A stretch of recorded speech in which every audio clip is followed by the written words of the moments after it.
Tous ces médias vous manipulent pour vous transformer en pion idéologique. À la base, le journalisme, c'était exposer des faits. Aujourd'hui, c'est devenu une arène de conversion politique. Les journalistes, ils vous informent plus, ils vous influencent. Avant, on écoutait les journalistes pour comprendre le monde et l'actualité. Maintenant, on sait déjà ce qu'il va dire en fonction de la chaîne qu'il représente. Tout ça, c'est du marketing idéologique, pas de l'information. Ce qui compte, c'est de plaire à leur audience et de booster leurs stats. Et pour ça, rien de mieux qu'un bon clash idéologique. Plus ça divise, plus ça clique. Et bien évidemment, ils portent une grande attention au fait de cocher toutes les cases de leur bord politique. Ah bah oui, ils ont un agenda politique à respecter. Avec eux, la vérité, elle peut aller se faire enculer. Regardez bien, chaque article, chaque reportage, c'est une pub déguisée pour un parti ou une idéologie. Ils veulent pas que vous réfléchissiez, ils s'en foutent. Non, ils veulent que vous choisissiez leur camp. Leur formation, c'est la blague du siècle. Ils apprennent plus à vérifier des faits, mais à rédiger des scripts et des articles biaisés. Leur but, c'est de transformer un lecteur ou un viewer neutre en militant convaincu. Le pragmatisme, il a disparu parce que c'est pas ce qui fait vendre un parti politique, non. C'est l'émotion, c'est les polémiques et c'est les drames. Le truc, c'est qu'on vous pousse à réagir, pas à réfléchir. Surtout qu'aujourd'hui, le journalisme, il se fait de plus en plus sur les plateformes des réseaux sociaux. Et comment on se démarque déjà sur les réseaux? Ah oui, c'est vrai. En étant clivant et avec de la polémique. Et surtout, en étant la caricature parfaite de son bord. Résultat, on est pris dans une guerre d'opinion entretenue par ces clampins. Chaque article, c'est une putain de grenade. Faut choquer, diviser et rallier à sa cause. En fait, avec eux, quand vous êtes nuancé, quand vous remettez en question, quand vous réfléchissez de vous-même, mais en fait, ça devient des actes de rébellion.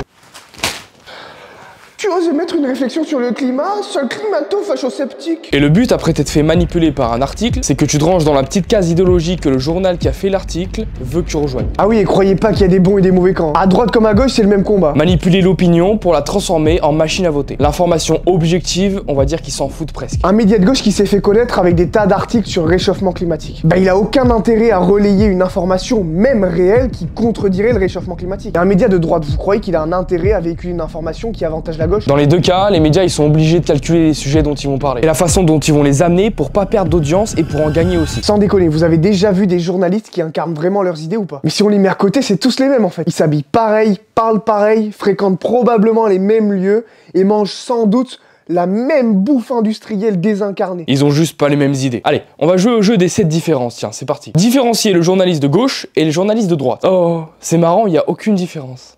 En fait, comprenez que la plupart des journalistes modernes, c'est des clowns complètement déconnectés du réel en fait. Ils ont tous le profil du métropolitain, entouré d'artifices complètement lissés et désincarnés par la modernité. Aucun d'entre eux ne prennent l'identité de leurs idées en les incarnant. Ah oui, mais ils ont pas le temps d'incarner leurs idées. Ils sont trop occupés à les véhiculer pour faire un succès médiatique. Et bien sûr, il faut qu'on les prenne pour la voix de la raison. Ah oui, parce que seuls eux sont les détenteurs de la véritable information. Attention. Si vous émettez un avis qui va à l'encontre de leur opinion ou de leur, entre guillemets, source, vous êtes un complotiste ou un réactionnaire. Bon, en fait, ce système, il marche que parce qu'on tombe dans leur piège. Là, on consomme leur contenu comme des fast-food. Vite avalé pour vite être converti. Même les médias privés sont tenus par les couilles par les points de bien-pensance. Ils doivent calculer tout ce qu'ils disent pour éviter la censure. Donc même là, c'est pas 100% fiable. Mais du coup, à qui se fier? Et bah aux journalistes qui décident de sortir du piège du combat gauche et droite. Et à ceux qui partent côtoyer le réel, comme par exemple Vincent Lapierre qui le fait très bien. Mais aussi grâce à vos expériences de vie et vos expériences personnelles. Et vous devez incarner vos idées nobles en faisant une identité. Comprenez que tous les journalistes, bien évidemment, ils disent pas tous n'importe quoi, mais ils sont bien souvent l'objet d'un combat médiatique où le pragmatisme a de moins en moins sa place. Alors maintenant, si cette vidéo a fait sens pour vous, n'hésitez pas à la liker, à vous abonner pour rejoindre la communauté et à commenter pour qu'on discute. En attendant, poursuivez votre version 2.0